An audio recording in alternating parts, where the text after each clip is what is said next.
지금부터 비타민 동화에 나오는 45가지 이야기를 들려주려고 합니다. 글은 박성철, 그림 서영경, 계림, 출판사. 첫 번째 이야기, 화분에 준 따스한 불. 윙. 바람이 큰 소리를 내고 있었습니다.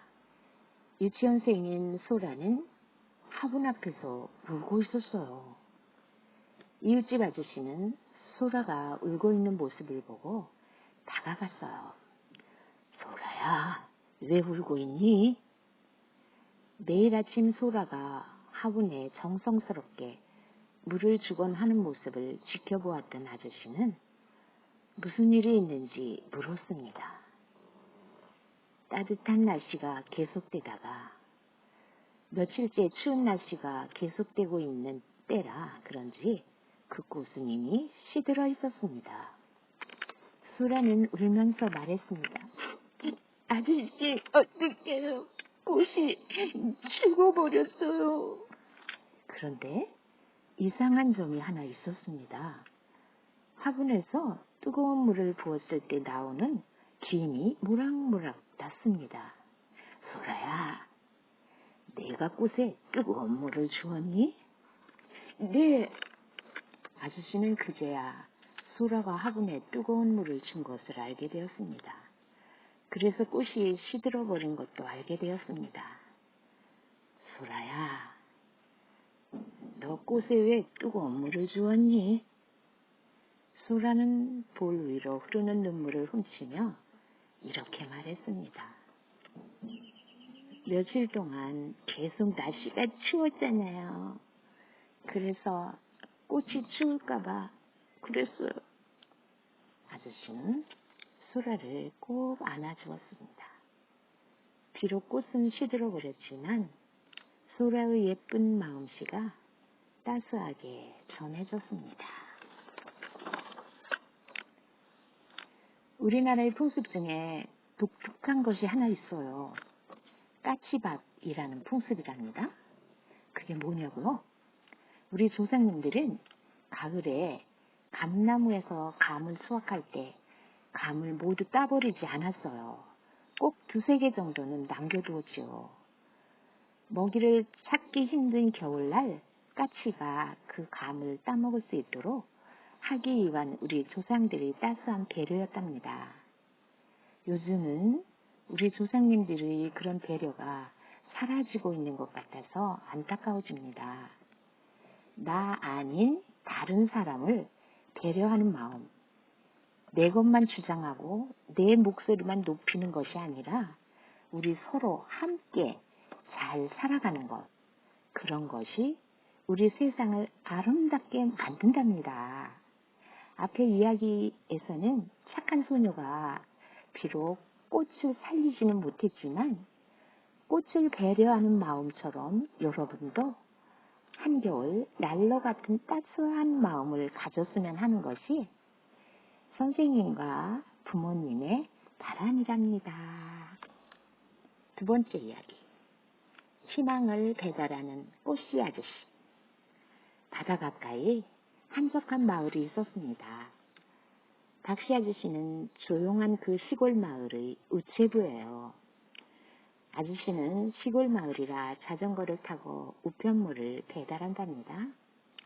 거센 바람이 부는 날에도 햇살이 뜨거운 날에도 비가 내리는 날에도 하루도 빠지지 않고 우편물을 정확하게 배달해주는 우편 배달부였죠. 아저씨는 힘들 때면 이렇게 생각했습니다. 내가 전해주는 우편물이 사람들에게 기쁨을 주잖아? 그런데 이곳은 한적한 시골 마을이지만 도로는 아스팔트길 뿐이었습니다. 이곳은 바다 가까이에 있는 시골 마을이라 별로 아름답지 않아. 이 마을 사람들에게 좀 더 기쁜 소식을 전해줄 수는 없을까?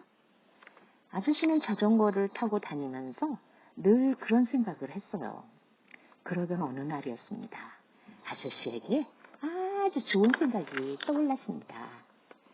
다음 날부터 아저씨는 호주머니에 조그만 무언가를 가득 담고 우편물을 돌리기 시작했습니다. 그것은 바로 꽃씨였습니다. 아저씨는 일하면서 길가에 꽃씨를 뿌렸습니다. 그 일은 몇 달 동안이나 계속되었습니다. 그렇게 몇 해가 지났습니다. 바다 물건은 별다른 예쁜 풍경이 없던 그 마을에 놀라운 일이 생겼습니다. 울긋불긋, 알록달록, 푸릇푸릇 온갖 무지개 빛깔의 꽃들로 넘쳐나기 시작했습니다.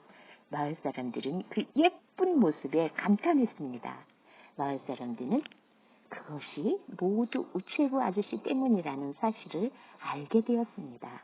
다음 날부터 마을 사람들은 아저씨를 이렇게 불렀습니다.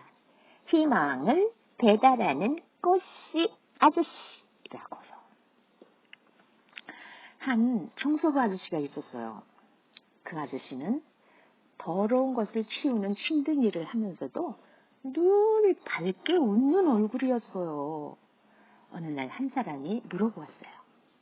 아저씨, 날마다 그렇게 더러운 것들만 치우고 있으면 지겹지 않으세요? 그러자 청소부 아저씨는 씩씩하게 대답했습니다. 내가 이 일을 함으로써 다른 사람들은 깨끗함을 맛볼 수 있잖아요. 그래서 나는 늘 청소한다고 생각하지 않고 지구 한 모퉁이를 깨끗하게 하는 일을 하고 있다고 생각한답니다. 내가 가진 조그만 재주와 힘으로 세상 사람들에게 기쁨을 나누어 주는 일을 할 수 있다면 얼마나 좋은 일인가요? 다른 사람에게 기쁨을 나누어 주는 사람, 다른 사람에게 따스한 사랑을 나누어 주는 사람, 그런 사람들 때문에 세상은 아직 아름다운 곳이랍니다.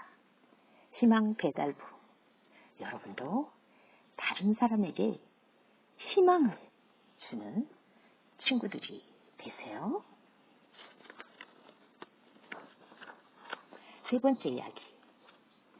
사람이 가진 최고의 능력. 신은 세상을 처음 만들 때 많은 고민을 했다고 그래요. 어떤 동물을 만들까? 신은 고민 끝에 여러 가지 동물들을 만들어내었습니다. 그런데 만들어 놓고 보니 또 다른 고민이 생겼습니다. 생김새만 다를 뿐 전부 특징이 없이 비슷한 것이었습니다.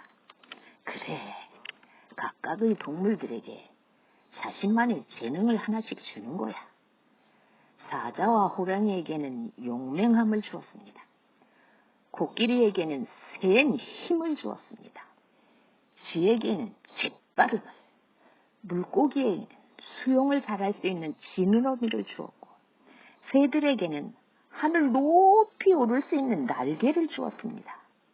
그런데 사람에게는 아무것도 주시지 않고 벌거숭이인 채로 그냥 놔두었습니다. 사람은 기분이 상해 신을 찾아갔습니다. 다른 동물들에게는 좋은 것을 주셨으면서 왜 나에게만 아무것도 안 주시는 겁니까? 사람은 서운해서 투덜댔습니다. 신은 아무도 눈치채지 못하게 사람을 불렀습니다. 나는 너를 최고로 아낀단다. 그래서 나는 가장 소중한 것을 너에게 주었단다. 하늘을 날고 힘이 세고 빠르고 수영을 할 수 있는 것도 물론 좋지. 하지만 사람에게만 준 가장 뛰어난 능력에 비하면 그건 아무것도 아니란다. 스스로를 잘 살펴보면 너에게는 생각하는 능력과 사랑할 수 있는 마음을 주었으니 자신의 능력이 얼마나 뛰어난지 몰랐던 사람은 그제야 자신이 가장 대단한 능력에 고개를 끄덕였습니다. 안네 프랑크는 이렇게 이야기했답니다. 모든 사람들의 마음속에는 좋은 소식이 있다. 바로 자기 자신이 얼마나 위대해질 수 있는지, 얼마나 많은 사랑을 베풀 수 있는지, 얼마나 많은 것들을 이룩할 수 있는지, 그리고 잠재력이 얼마나 큰지 모를 만큼 한계가 없다는 것이다. 여러분의 가슴에는 조그맣고 못생긴 씨앗이 하나씩 있답니다. 그 조그맣고 못생긴 씨앗의 이름은 바로 재능이랍니다. 그 씨앗이 있다는 사실을 깨닫고 가슴속에서 소중히 여기는 사람은 시간이 갈수록 그 씨앗이 자라고 자라서 결국 탐스러운 과일을 맺는 커다란 나무가 된답니다. 하지만 그 재능이라는 씨앗이 자신에게 있음에도 불구하고 에이, 내게는 그런 씨앗이 없어! 라거나 이건 별거 아닌 보잘것없는 씨앗이야! 라고 내동댕이 쳐버리는 친구들도 있답니다. 누구에게나 자신이 생각하는 것보다 훨씬 더 크고 위대한 재능 하나씩은 꼭 있답니다. 그 사실을 믿고 그 자신의 가슴속에 숨겨진 그 재능이라는 씨앗에 부지런히 물을 주고 가꾸는 멋진 친구들이 되세요. 네 번째 이야기. 내년. 무더운 여름이었습니다. 논에서 하루살이와 메뚜기가 재미있게 놀고 있었어요. 신나게 놀다 보니 해는 어느덧 서쪽으로 기울고 있었습니다. 메뚜기가 더 놀고 싶지만 아쉬운 듯 말했습니다. 야, 우리 이제 그만 놀자. 오늘은 그만 놀고 내일 또 놀자. 하루살이는 고개를 갸우뚱거렸습니다. 뭐? 내일이라고? 내일이 뭔데? 오늘이 마지막 날인데 내일이 무슨 뜻이니? 응? 내일은 저 해가 지고 별이 반짝반짝이게 된 다음에 오게 되는 날이란다. 밤이 되면 동물들은 모두 잠을 자게 되지. 그리고 다시 해가 뜨면 잠을 깨는데 그게 바로 내일이야.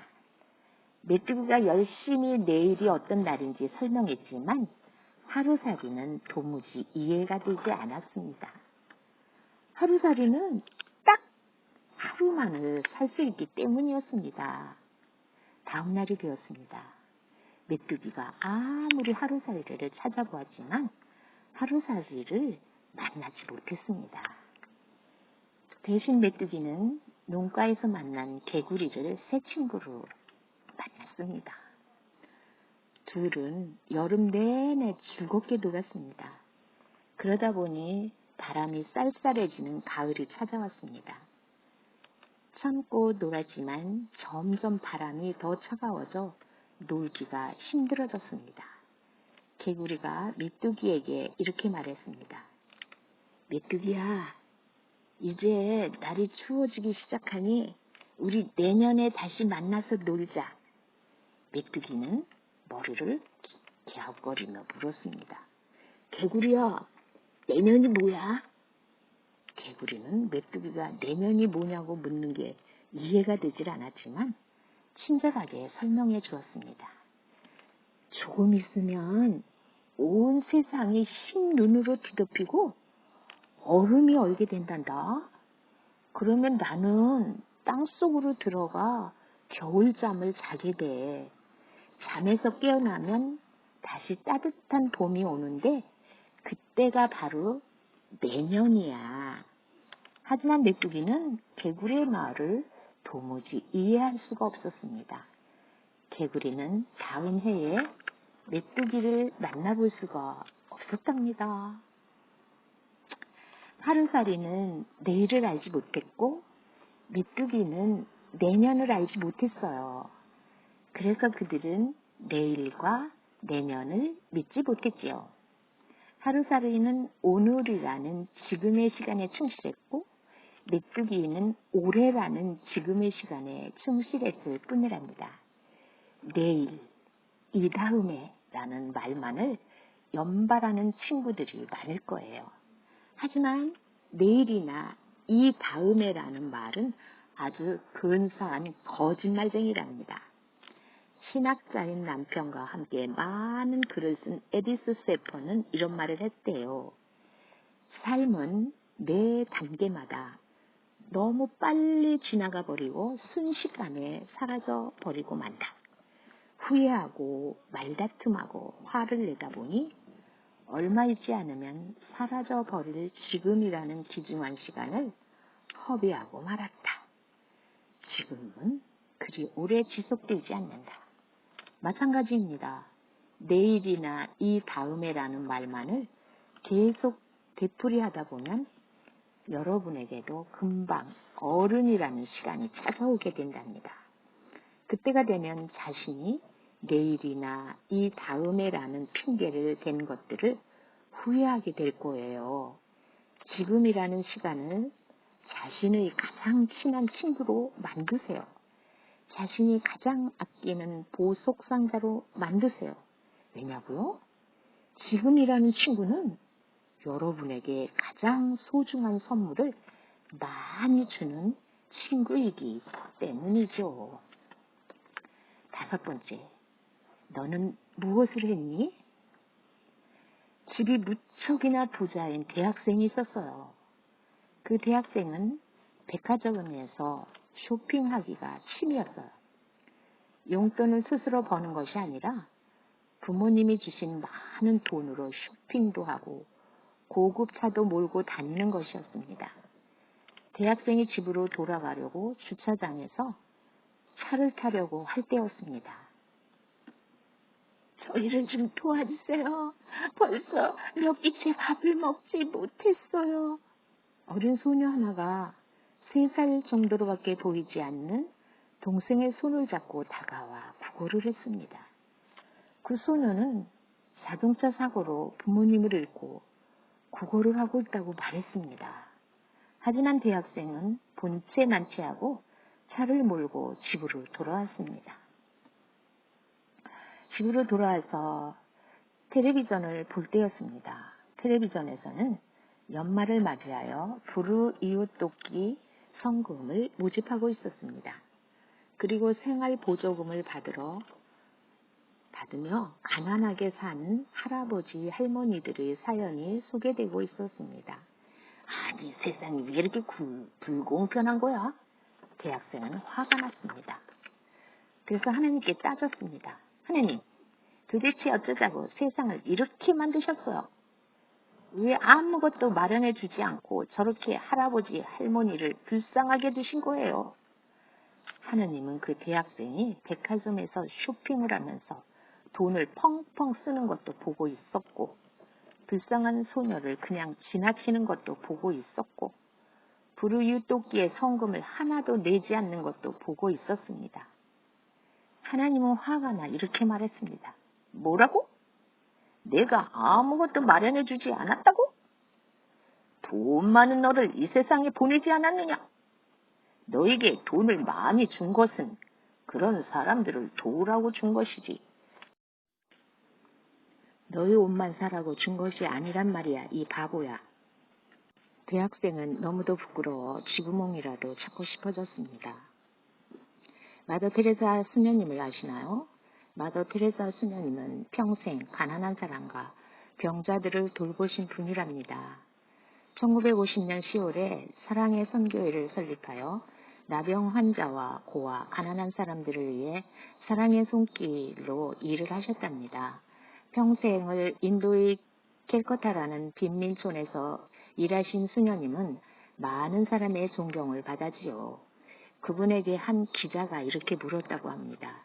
수녀님, 평생을 이렇게 가난한 사람을 위한 일을 하시는 것은 참으로 대단한 일입니다. 어떻게 그렇게 하실 수 있나요? 마더 테레사 수녀님은 고개를 가로저으며 이렇게 대답했습니다. 우리는 위대한 일을 할 줄도 모르고 그런 능력도 없답니다. 다만 위대한 힘을 가진 사랑의 이름으로 아주 작은 일을 할 뿐이랍니다. 하지만 작은 일도 사랑의 이름으로 합쳐지면 아주 큰 힘이 되지요. 힘든 친구나 가난한 사람, 아픈 사람을 보면 가끔 그런 말을 하는 친구들이 있답니다. 나는 별로 가진 것이 없어, 줄 것이 없어. 하지만 사랑은 그런 것이 아니랍니다. 작은 것이라도 내가 먼저 나누어 줄 수 있는 것, 그것이 사랑이랍니다. 그리고 그것의 힘을 참 크고 위대하답니다. 기억하세요. 앞의 이야기처럼 신이 세상에 가난한 사람을 두신 이유가 있답니다. 그것은 다른 사람이 아닌 내가 그 사람을 도우라는 뜻입니다.